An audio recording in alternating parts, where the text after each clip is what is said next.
Hello everybody, a warm welcome to our first episode in this series of Everyday Decoloniality, a Multicultural Initiative.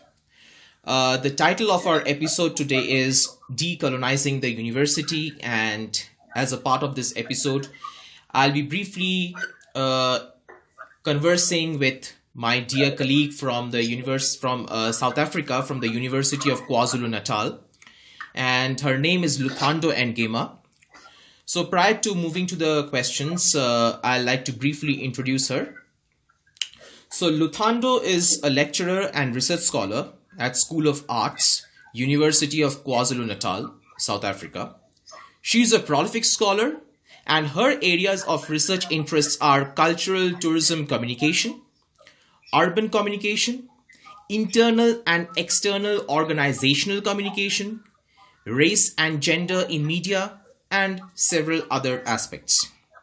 So today in this episode, we will discuss about the importance, challenges, and the possibilities of decolonizing the university with respect to her experiences and engagements in South Africa. So hello Luthando, a warm welcome and thank you so much for joining. Hello CN, thank you for inviting me. So Luthando, as we even a few days back, as we were conversing about this aspect of decolonizing the university. So my first question to you is that decolonizing the university, it is not just an academic phrase or not just a movement. What I believe is that it is a kind of consistent revolution against the colonially influenced higher education institutes, and centrally it has gained a kind of global prominence, especially with the Rhodes Must Fall and the Fees Must Fall movement in South Africa. In India, though there is no such well-organized movement regarding decolonizing the university system, yet we see for the last few years consistent efforts are being made in bits and fragments to uproot the colonial ideologies that run the university system today. But the coloniality, this process of coloniality is actually so well systematized and ingrained within our habitual aspects of existence that often we fail to realize or kind of casually ignore the templates of the still ongoing colonial domination. So before we talk about decolonizing the university, what I feel is we need to somewhat understand the structure and function of a colonial/colonized university system. So with respect to your experiences in South Africa, can you kindly share with us what, according to you, is a colonial/colonized university system? Okay, so the first thing we need to understand is that a colonized university in South Africa is an institution built on the premise that Africans do not have a valid and legitimate knowledge system. So with regards to colonial relations, we see colonialism as having external factors, for instance. So external colonialism means the expropriation of fragments of indigenous worlds, animals, plants, and human beings. Remember how slavery took some Africans and moved them to different parts of the world, mostly in Americas, and enslaved them. So the system extracted people. It extracted them in order to transport them to build their own wealth, their own privilege, and feed their own appetites. So that the colonizers get marked as the developed world, the first world. So you see this through resources like opium, spices, tea, sugar, tobacco, and these extractions keep continuing to fuel the colonial efforts. And then there's another form of colonialism as well,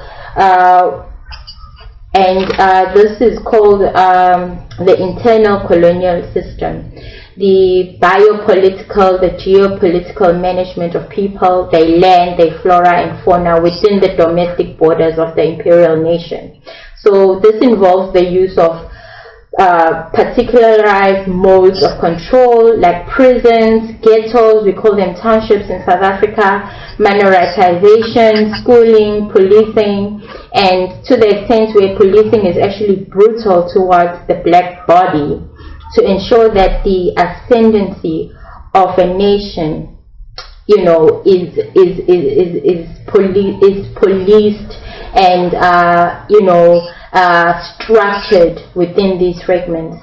So strategies of internal colonialism such as segregation, divestment, surveillance, and criminalization are all structural and interpersonal and are used to maintain the status quo of the colonial system.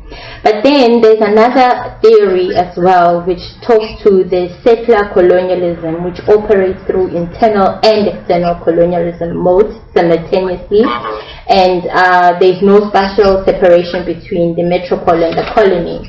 So how it operates in South Africa, for instance, is seen through the forced removals of African communities from their homelands or from zoned urban areas to cater for white-only spaces. One example is the segregation system in South Africa. Then there was the high tax rate specifically for Africans, like the hut tax or the poll tax, so their existence in spaces or lands came with legalized structures that were punitive in nature, but mainly to put them in need for jobs, therefore taking them away from their farming lifestyle. Later, the colonizers in South Africa, to increase the cheap labor options, they introduced the indentured labor system, which saw Indians from India arriving in KwaZulu-Natal to work in the sugarcane farms through very exploitative measures similar to being enslaved. So this then created a system of the zone of non-being for both the African farmers turned colonial laborers for the colonial economic industries like agriculture, mining, and factories, and the indentured laborers of Indian descent through the sugarcane farming system. So in this system, all the blacks were systematically disenfranchised, oppressed, excluded from the capitalist economic ventures of the settler colonizers in South Africa.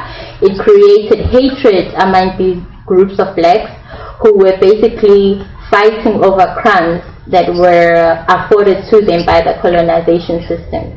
So apartheid added even more to the structure and created a dynamic where it was emphasizing the racial difference, building a culture of tribalism, a notion of better blacks, placing Indians and people of mixed races, known as colors in South Africa, at a better position than African blacks.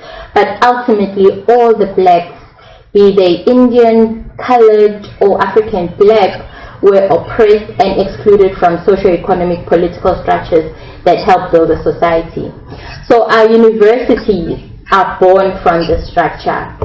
In South Africa, we see the long-term consequences of colonial or colonized universities through Western education that has been put on the pedestal as the only valid and legitimate form of socialization of humanity across space and time. So universities in South Africa could be seen as being complex institutions with many purposes, interests, constituencies that do not seamlessly align. So in Africa, these institutions must also play a role in providing skills and expertise to drive the economic and social advancement and as well the global competitiveness.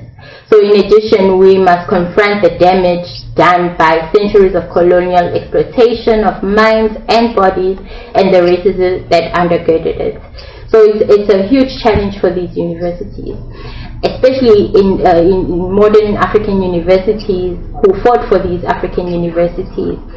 You know, the fighting for the African universities was also actually imposed by the colonial imposition. So as early as 1863, we saw a number of African universities, where African elites fought for the very type of African university. But within this frame, on the one hand, the African universities were actually institutions that were transplanting the European style of making universities. So some of these universities saw no issue in having like an undiluted Western education. So the consequences that Africans already did, this basically means that Africans are just deeply Westernized, and through the Westernization process, and it has taken over to the extent that Africans have just fully converted to the idea of superiority of the Western education system and its values and how it makes humanity. So we see this as well, just going back to South African universities, with universities like University of Cape Town, University of Witwatersrand, University of UKZN, where in their initial stages there were university colleges. So you would start your tertiary education at these institutions, but in order for you to be conferred a degree, you would need to write your exams in universities geographically placed in Europe, usually universities like Oxford, Cambridge, London in Britain. So at that level, our universities followed the colonial structure of government, exporting knowledge through reporting to the colony. These institutions have become fully fledged universities though today, but this is less than 100 years ago, and the colonial foundations and structures are still prominent in our institutions. Right. I mean, it's a very interesting perspective, Luthando, that you shared. Because as we see the scenario in India, usually in India, as compared to South Africa, which you see still the physical presence of Europe is still so much prominent in South Africa, especially in the university system. In India, we see that it's less of physical, obviously more of ideological, but the struggle, the kind of collective, a kind of collective effort to dismantle this colonial university system is still not so very prominent. In fact, with respect to my individual experience in India, what I often find is that the social, cultural, political or any other movements are very much underlined with strong ideological motives, no doubt. But when it comes to practical applicability, it kind of becomes a bit questionable. It is not so effective. Obviously, I'm not generalizing for all the movements, but quite a few, I find it. Except creating a kind of buzz in the media and social networking sites for some time, or maybe becoming a catchy topic for academic conferences and symposiums, it does not last for a long time. So its continuity is kind of quite questionable. Maybe because some of the movements does not have a well-constructed vision, or maybe some of the movements might have failed to build a bridge between ideologies and praxis. So coming to this aspect of decolonizing the university movement in South Africa, apart from generating a new thought process towards decolonial thinking and doing, what I am curious to know is that have the movement been successful in addressing the practical problems, like, to be very specific, colonial curricula, colonial infrastructures, colonial management systems, high fees, and corrupted administrative systems? Yes. So, I mean, we really need to start the conversation by stating that, we shouldn't look at this concept of decolonizing as a doing word and as a word to add, to the buzz, and just to add like a fancy term at the end of a particular term, in your discussions of it. It's actually something that was incepted when colonialism actually also infiltrated spaces. So decolonizing the university is based on a critique of formative relationships between coloniality of power, knowledge, and being. So decoloniality can be understood as a call for a type of cognitive justice based on an overhaul and expansion of the Western knowledge canon. So this call is also for pluralization, which refers to the incorporation of the complex ways of knowing of the subaltern and all previously excluded groups. So to get to a point to be intercultural, this is very important. So with South African universities, we previously catered for white or the white only races, the colonial settler that I referred to earlier. They are now confronted by issues of inclusion. So to include the previously excluded members of society, these blacks of South Africa. When I say blacks of South Africa, just for this conversation, I'm talking about black Africans, colors, and Indians. So the blacks of South Africa are systemically disenfranchised, and they have histories and realities that these universities just don't cater for. And in most cases, the university is actually underprepared for the new faces that they now occupy in the institutions. So we saw a movement called Rhodes Must Fall as an example of the frustration of the black students, where students were frustrated by the institutional racism in university life, and it revolves around the figure of Cecil John Rhodes. So the students found the university as a frustrating space, especially due to how the institutions themselves continue the ethos that gives space and gave space to this prominence of this figure, and the universities further hesitated to even interrogate the legacy of Rhodes. So the frustration was with how this was like deep into the institutional culture and institutional structures. So the establishment, promotion and development. So I want to read like an extract of what Cecil John Rhodes, his ethos was all about and why it's problematic for institutions today. So he wrote that this was his ethos, right? The establishment, promotion and development of a secret society, the true aim and object whereof shall be for the extension of British rule throughout the world, the perfecting of a system of immigration from the United Kingdom and of colonization by British subjects of all lands, where the means of the livelihood are attainable by energy, labor and enterprise, and especially the occupation by British settlers of the entire continent of Africa, the Holy Land, the Valley of the Euphrates, the islands of Cyprus and Canada, the whole of South America, the islands of the Pacific, not hereof possessed by Great Britain, the whole of Malay archipelago, the seaboard of China and Japan. So the students were like, if this guy was thinking, he basically wants to really take over people's lands, really enforce labor, make abstract energies from their lands, why are institutions still upholding him?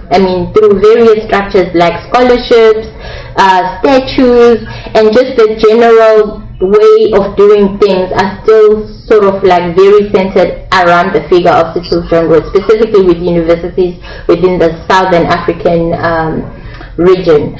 So, the Rhodes Must Fall then questioned this ethos that I just read to you guys.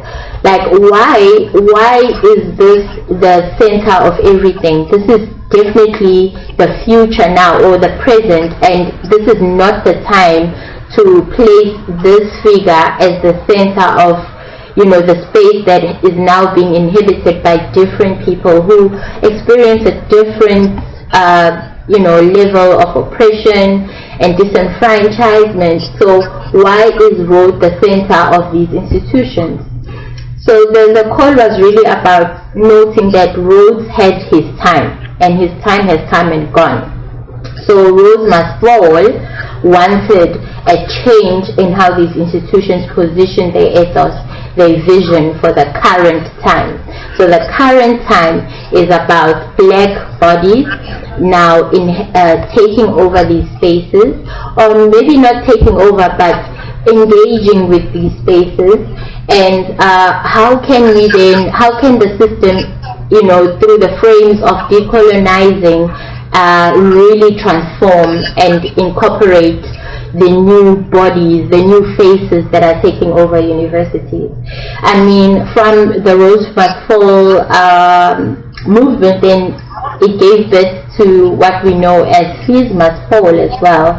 And this was really directly as well concerned with, yes, the fees in the fee structure in terms of paying for university entry, but also just structural racism that institutions also, really enforce, and as well just the lack of transformation, not only in the faces, and the bodies that occupy the institutions, but even in the learning materials, the theories that we use within the institutions, the references that we make, the history that is read in these institutions, or how the history is actually read. So Fees Must Fall and Rhodes Must Fall actually speak to each other in terms of making a very transformative decolonial thinking and movement to like bettering the space. So I mean, I want to give like a little analogy of like a black student who had grandparents who worked in a agricultural farm for a white farmer. Obviously that student's history, through, if we look at the genealogy of the family and how the economic structure was, you consider that this person's grandparents was working for the white farm, agricultural farm, and a very like slave-like cheap labor, formations, where sometimes you find they staying in the farms, they don't own any of that land. So if that grandparent gets old, they'll be chucked out of the system as a laborer, because now they can't function for the farming that is needed, right? So they then left, to the lurch. They don't have land, they don't have homes, there's no way they could have saved for that. Then they have their own children who also went in the same system, in the farm school maybe, and I mean their education was also limited. So then you are actually born from that lineage, right?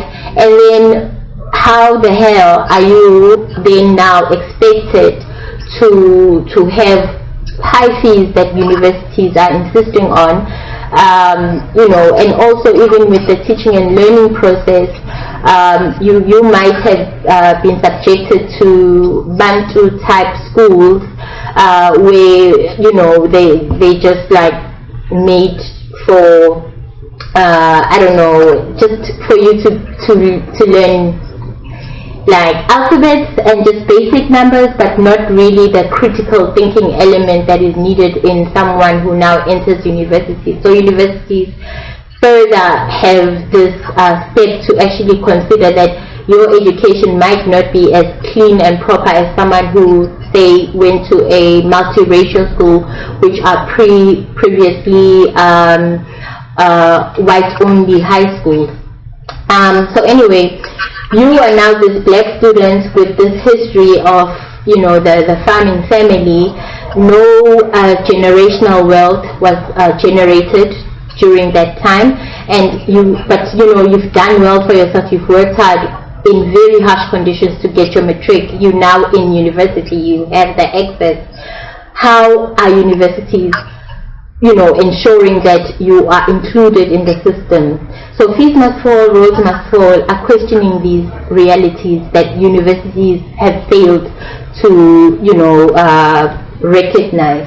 So these movements assess the importance of concrete transformation and decolonization in South African universities. So it's not about the statue, for instance, that was later pulled down at UCT, and it's not about the name change at Rhodes University, but actually the name change needs to happen for these reasons, because the ethos that Rhodes as a figure puts within these institutions is very important now in terms of how we include students who want to infiltrate themselves in the system. So it's a very hard situation at the moment, but there are some success stories through these movements in addressing the practical problems like colonial curricula. As I've mentioned, that now there's a call for decolonizing the curriculum. And in terms of the colonial structure, we've seen like actual figures of the statues being pulled down.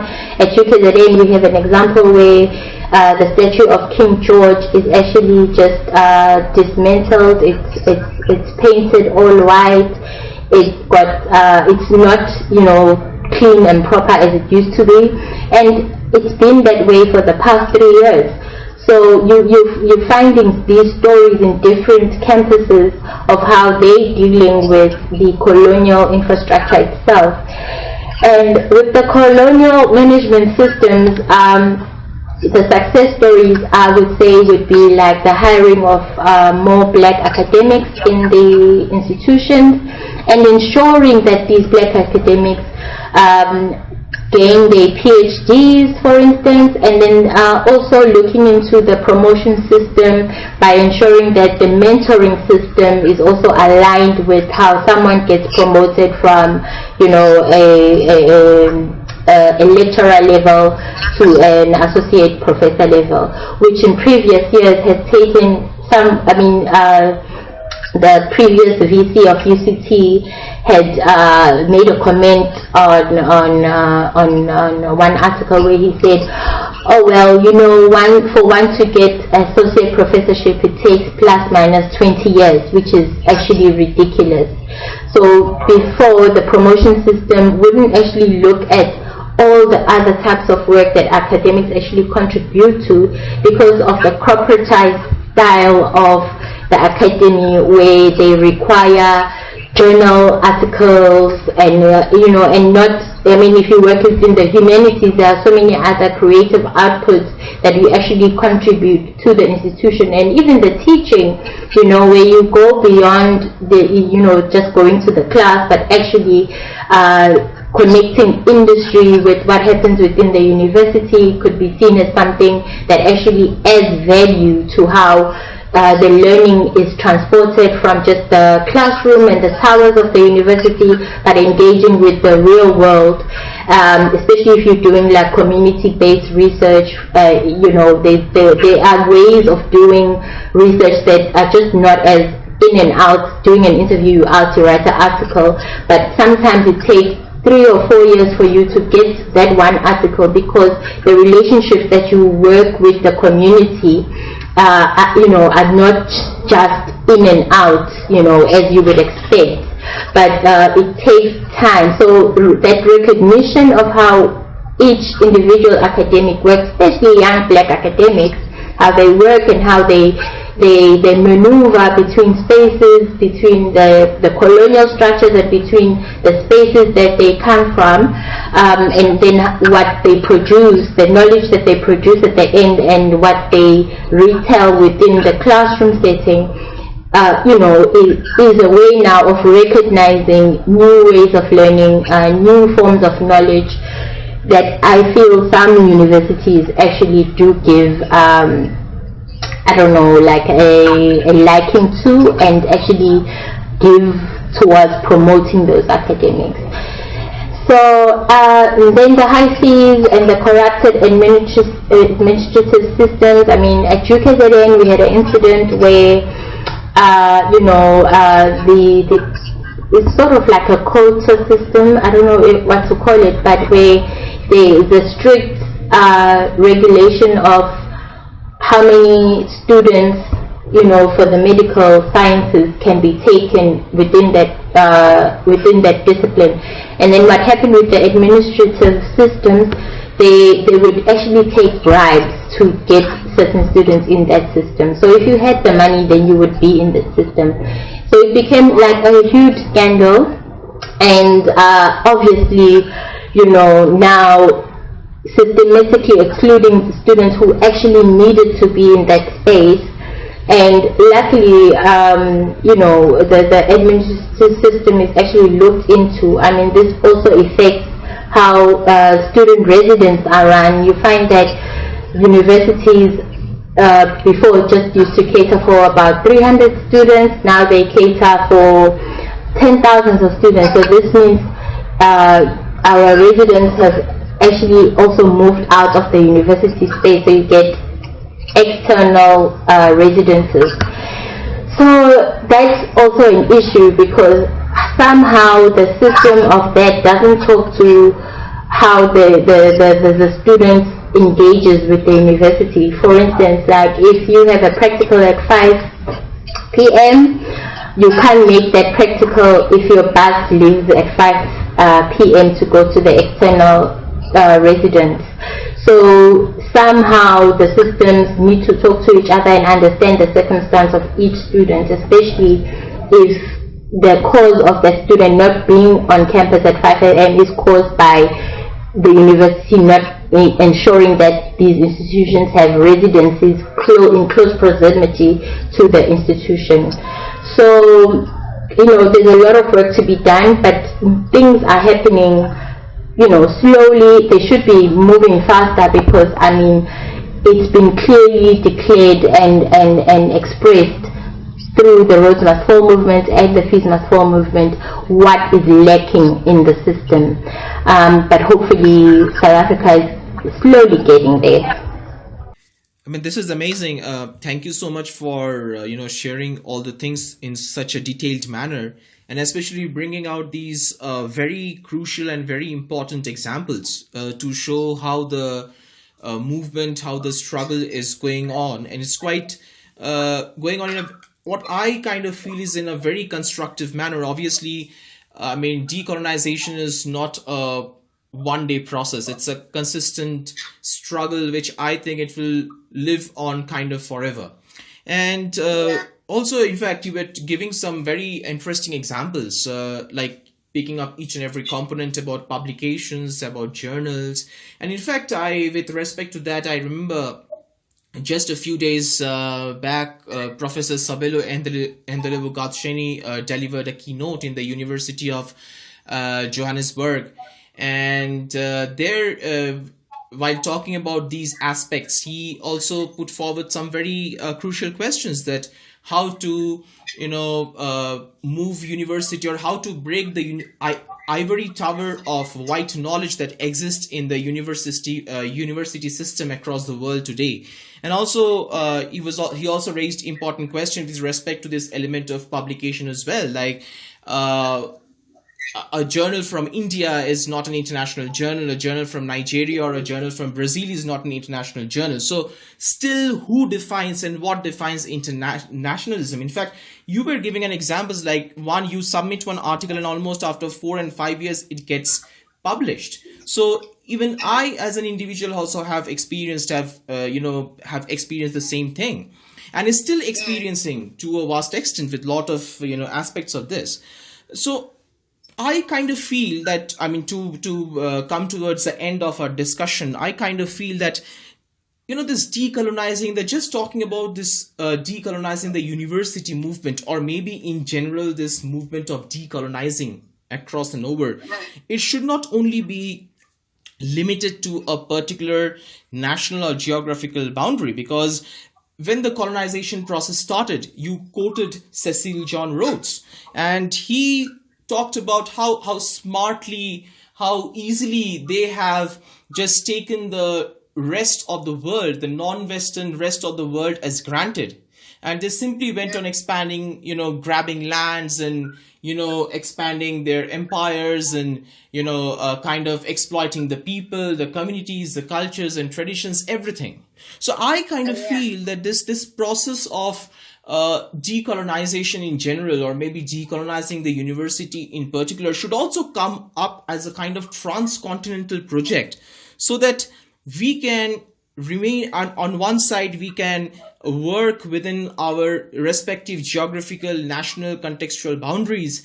At the same time, we can join hands with countries from other continents, from the ex-colonies from the other continents, to uproot this very transcontinental colonial project with the transcontinental decolonial projects. Yeah, definitely. So I repeat again, the call of decoloniality is for pluralization. So it's an incorporation of complex ways of knowing, and it should ensure that previously excluded groups are integrated and think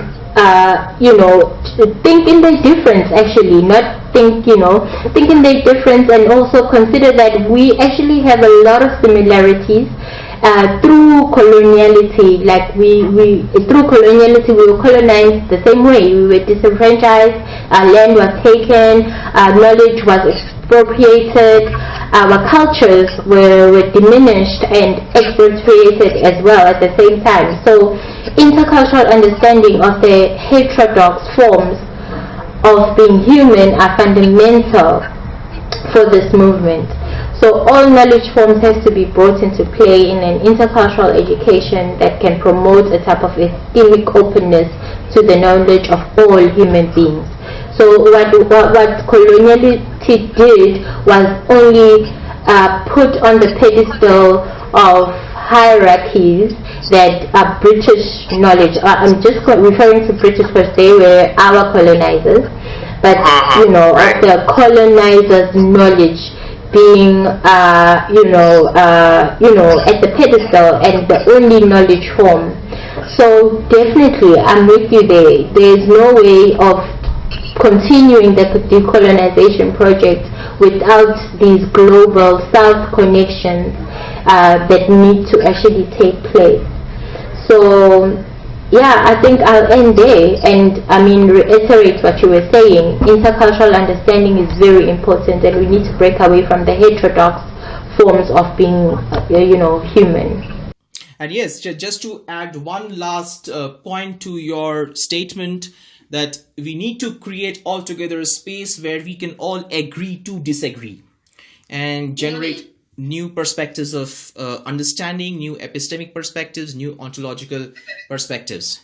And so with this, I thank you, Luthando, once again for your wonderful insights, for a very detailed analysis of the perspectives we discussed today, and most importantly, the examples that you cited from various real life instances were amazing. Thank you so much, and I also urge all my readers, all my listeners, to go through this wonderful podcast episode and stay tuned, keep supporting us, keep sharing our works for the upcoming episodes. Thank you so much. Thank you, Sayan. I end our conversation with a relation from South Africa. Thank you.